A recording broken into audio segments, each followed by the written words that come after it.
Everyone thinks Nokia died. The phones disappeared, the ringtone faded out, the once indestructible bricks that survived drops, floods, and probably small explosions vanished from people's pockets. And in most people's minds, the story ended there. Nokia lost the smartphone war. Apple won. Samsung took over. Android changed everything. Game over. But that's not the whole story, because while consumers stopped seeing Nokia, the internet never did. Today, billions of people still use Nokia technology every single day without realizing it. Their equipment powers telecom networks across the world. Their patents sit inside modern communication systems. And after one of the biggest corporate collapses in tech history, Nokia quietly rebuilt itself into something entirely different. Not a phone company, an infrastructure company. And now, in one of the strangest twists in modern tech history, the same company people thought was dead is suddenly connected to the future of AI. This story is not really about phones, it's about survival. Because sometimes, the companies that survive aren't the ones that win the current war, they're the ones willing to abandon it. The story begins in 1865, long before smartphones, long before Silicon Valley, long before the internet itself. Nokia started as a paper mill on the banks of the Nokian River in Finland. At the time, Finland was still part of the Russian Empire, and the company's business was simple: paper production. Not exactly the beginning you'd expect from a future tech giant. But over the decades, Nokia kept evolving. It merged with a rubber company, then a cable company. By the mid-20th century, Nokia had become a strange industrial mix, producing everything from rain boots to electrical cable. Phones were barely part of the picture. And this is where the story takes a turn. In 1979, Nokia entered telecommunications through a joint venture called Mobira. At first, mobile phones were enormous machines designed mostly for cars. One of Nokia's earliest mobile devices, the Mobira Senator, weighed nearly 10 kilograms. It wasn't something you carried, it was something your car carried for you. But underneath the bulky hardware was a much bigger idea: wireless communication. And during the 1980s, Nokia slowly started investing more into this space, while most of the world still saw mobile phones as luxury business tools. Before 1992, though, phones were still only a small part of Nokia's giant industrial empire. Then came the decision that changed everything. In 1992, Jorma Ollila became CEO, and unlike many executives managing giant conglomerates, Ollila made an unusually aggressive move. He focused almost entirely on mobile phones. Paper businesses were sold, rubber divisions disappeared, cable operations were reduced. Nokia stopped trying to be everything and became one thing: a mobile company. At the time, it looked risky, but the timing was perfect. The world was entering the mobile era. Digital GSM networks were spreading across Europe. Phones were becoming smaller, cheaper, and more personal. And Nokia understood something critical before many competitors did. People didn't just want mobile phones, they wanted easy mobile phones. Nokia's software was simple, their menus were intuitive, their hardware was reliable, and their branding felt human. Meanwhile, competitors often felt cold and corporate. In 1994, Nokia listed on the New York Stock Exchange, and from there, growth became explosive. By the late 1990s, Nokia phones were everywhere. Then came the Nokia 3310. Released in 2000, it became one of the most iconic consumer electronics products ever made. Over 126 million units sold. It had Snake, a battery that seemed immortal, and durability that turned into internet mythology decades later. People joked that you could drop a Nokia phone from a building and damage the floor. Consumers trusted Nokia, and investors loved it. By 2000, Nokia represented around 4% of Finland's entire GDP. It accounted for roughly 70% of the Helsinki stock market's value.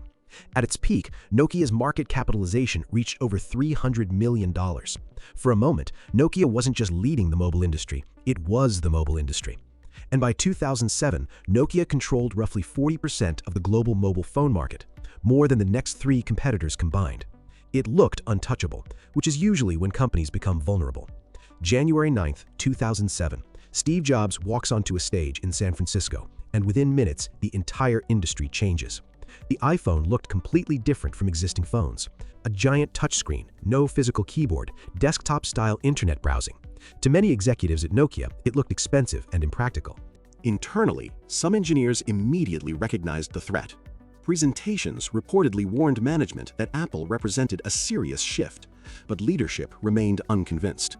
The iPhone was fragile, battery life wasn't great, it lacked features business users wanted, and most importantly, it was expensive.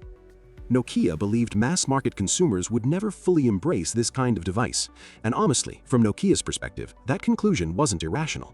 At the end of 2007, Nokia still controlled around half the global smartphone market. Apple had less than 3%. Nokia looked safe. But here's where things changed. The iPhone wasn't just a phone, it was a platform. And in 2008, Google launched Android through the HTC Dream. Now, the smartphone revolution wasn't limited to Apple anymore. An entire software ecosystem was forming around touchscreens and apps, and Nokia was dangerously unprepared. Its Symbian operating system had been designed for an earlier era. Engineers struggled to adapt it to modern touchscreen devices. Development became slow, fragmented, bureaucratic. Meanwhile, Apple and Google moved faster every year. Nokia's response arrived in 2009, the Nokia N97, marketed as an iPhone killer. Instead, it became one of the company's biggest failures. The touchscreen experience felt clunky. Symbian crashed frequently. The app ecosystem was weak. Performance disappointed users. Reviews were brutal. At one point, Nokia publicly apologized for the device. And suddenly, cracks began spreading through the empire. Inside Nokia, teams argued constantly about strategy. Some wanted Android, others wanted to protect Symbian. Layers of management slowed decision-making, and while Nokia debated, Apple and Android kept scaling. Then came the moment many people inside Nokia now describe as the point of no return. In September 2010, Nokia hired Stephen Elop as CEO, the first non-Finnish CEO in the company's history. A few months later, Elop sent employees an internal memo that quickly leaked online. It became known as the Burning Platform Memo. In it, Elop compared Nokia to a man standing on a burning oil platform forced to jump into freezing water to survive. The message was clear. Nokia was losing, fast. The memo shocked employees. Some appreciated the honesty, others believed it destroyed internal morale overnight. But the truly controversial decision came next. Elop abandoned Symbian, and instead of choosing Android, Nokia partnered with Microsoft to build phones around Windows Phone. At the time, Android was already growing rapidly. Samsung was embracing it aggressively, but Nokia feared becoming just another Android hardware maker. So they bet on Microsoft. The Lumia phones that followed actually looked beautiful. Bright colors, excellent cameras, clean hardware. But the problem wasn't hardware anymore. It was the ecosystem. Consumers wanted apps, and Windows Phone barely had them. Developers focused on iPhone and Android because that's where users were. Users avoided Windows Phone because apps were missing. By 2013, Nokia's smartphone market share collapsed from around 33% in 2010 to under 3%. The stock chart looked catastrophic. From a peak near 65 euros in 2000, Nokia shares crashed to around 1.33 euros by July 2012, a 98% collapse. For many companies, that would have been the end. But Nokia was preparing something unexpected, and this is where the story takes another turn. While the public focused on collapsing phone sales, Nokia's chairman, Risto Siilasmaa, quietly started planning survival scenarios. He understood something important. The phone business might be dying, but Nokia itself didn't have to die with it. In September 2013, Microsoft agreed to buy Nokia's phone business for roughly $7.2 billion. It's one of the biggest phone deals ever. Microsoft taking on Samsung and Apple and buying Nokia's smartphone business. To many people, it looked humiliating. The former king of mobile phones was selling itself to Microsoft. But underneath the headlines, Nokia was making a strategic escape. Because before the Microsoft deal closed, Nokia made another critical move. It bought Siemens out of their telecom infrastructure joint venture for around 1.7 billion euros. Most consumers barely noticed this, but internally, this decision may have saved the company. Nokia was shifting toward network infrastructure, toward the invisible systems powering mobile communication itself. And then something almost unbelievable happened. 2 years later, Microsoft effectively admitted failure. The company wrote off $7.6 billion related to the Nokia acquisition and cut thousands of jobs. Microsoft lost billions. Nokia walked away with cash. Nokia had sold a sinking ship and got paid for it. In May 2014, Rajiv Suri became CEO, and now Nokia looked completely different.